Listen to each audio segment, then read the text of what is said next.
That's what United want. They want Cliff and Monty. They don't want Darren and Carl. But I want Darren and Carl. And Sue and Carol. Why not them?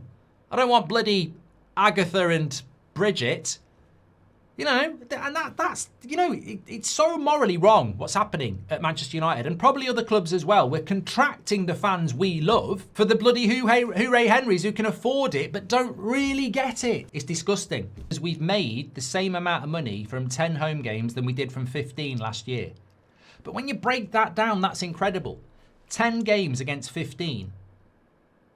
That's a third less games this season than we've had at home than last season. And yet we've made the same money. And we've done that by raising prices that you pay for. I don't want Old Trafford full of hooray Henrys quaffing champagne, shoving prawn sandwiches down their throat. I look at like the Stretford end and our away support and they might not like the United stand, that's fine. But I still look at our away support and the Stretford end and the flags this year. They are the lifeblood of Manchester United Football Club. They are the atmosphere. We should be expanding that around Old Trafford, not contracting it. That's the modern Manchester United. You look at our away support, you look at the Stretford end, and we should be making that bigger. We should be promoting that. You know, that's the fans we want. We want that atmosphere to get bigger. We want that. And they're contracting them with bloody hospitality and people that are willing and can afford to spend silly money to watch Brentford play Man United at Old Trafford. We're pricing those people out. Now, is that a tactic? Yes, of course it's a fucking tactic. You know what? If Darren and Carl, who got their own painter decorator business, working, 6 days a week, all hours, money's okay, they're getting by, prices go up by 30%, can't afford to go to United anymore.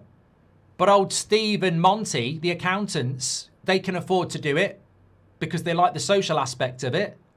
Goodbye, Carl and Darren, lifelong United fans who want to go and sing and, really enjoy it. And hello, Cliff and Monty, who want to sit there on their phones and quaff champagne and eat, that's what United want. They want Cliff and Monty. They don't want Darren and Carl. This is disgusting, right? So we're increasing ticket prices to cover off United's ineptitude. So you, the fans, are paying to make this club for the mistakes. So the increase in ticket prices isn't your fault. You didn't pick the team. You didn't recruit Amorim. You didn't buy the flops. You didn't give the stupid wages out. You didn't sack half the workforce. You had no decision at all, but you pay for those mistakes.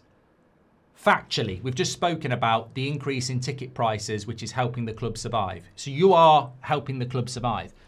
But then you read this. The combined charges for Ruben Amorim could cost £37 million. So recruiting Amorim from Sporting and sacking him in 14 months could cost £37 million. And will comfortably cost 20. And you look at the ticket price increases and you look at the cost of that and you go, you're literally paying because Wilcox, Barada and Ineos can't do their job. Like 20 to 30 million pounds going out the club on an Amorim mistake and ticket prices are going up. And this is the crazy thing about this football club is on the one hand, they can ruthlessly cut the player wage bill, sack people. And on the other hand, they can spew 20, 30 million on an Amorim mistake. And there's some interesting stuff in here because it basically says that the cost of Amorim was not put into the profits that came out this week of £32 million. Manchester United paid Sporting 11 million to hire Amorim to replace Ten Hag. So we paid 11 million to get Amorim out of Sporting. Ten Hag cost us 10 million to sack. So it's 21 million to sack Ten Hag and recruit Amorim. 21 million back in November 2024.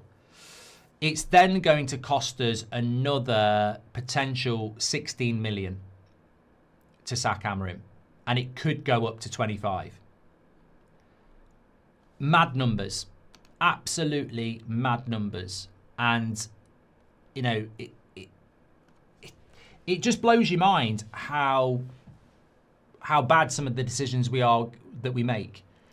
And then I bring it back to, could we spend £100 million on Elliot Anderson? Oh, yeah, we can. The numbers are there to do it. But the contradiction is they're cutting the wage bill. But it fits in with the manager, because if we can spend technically £300 million on transfers, how much could we spend on a manager? And this is something that it was well worth waiting to this point in the show if you've worked your way through it. Because no one will talk about this. It's always Man United could spend £300 million on transfers this summer, and people start going, we could get this, that and the other. You know what I thought instantly when I read that United could spend £300 million this summer?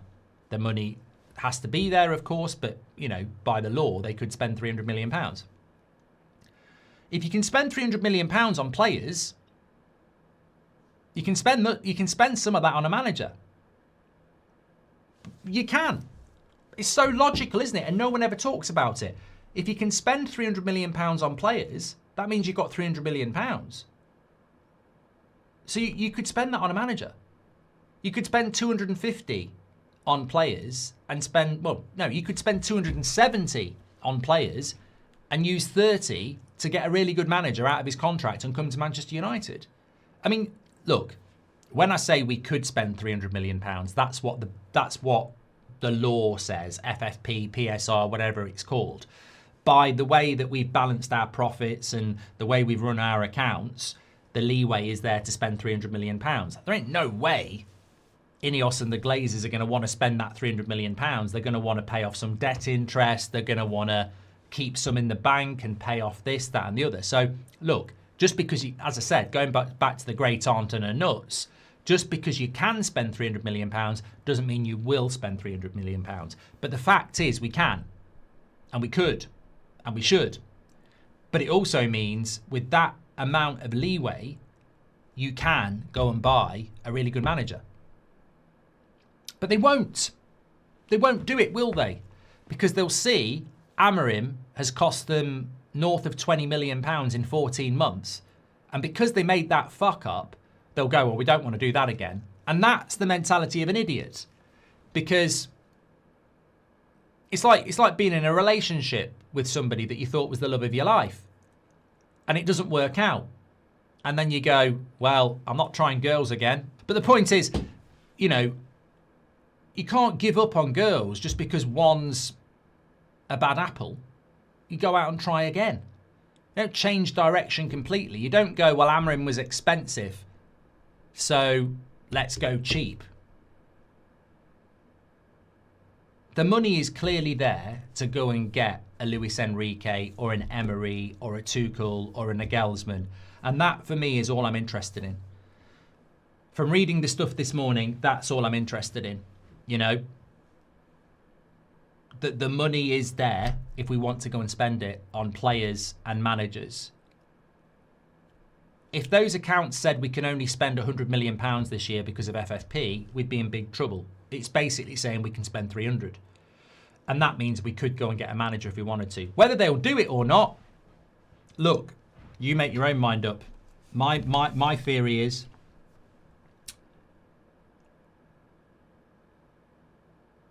we are reducing our wage bill and we're trying to be cheap and everything we do. I don't imagine Man United in the summer going, there's 30 million, let's go and get the best manager we can get. There's 270 million, let's go and get the best 4 players we can get and pay them what they deserve. I don't think that's going to be the policy. I think the policy is going to be the cheapest manager we can get, and we will spend the money, but we won't break the wage structure. And I think that's the worry for me.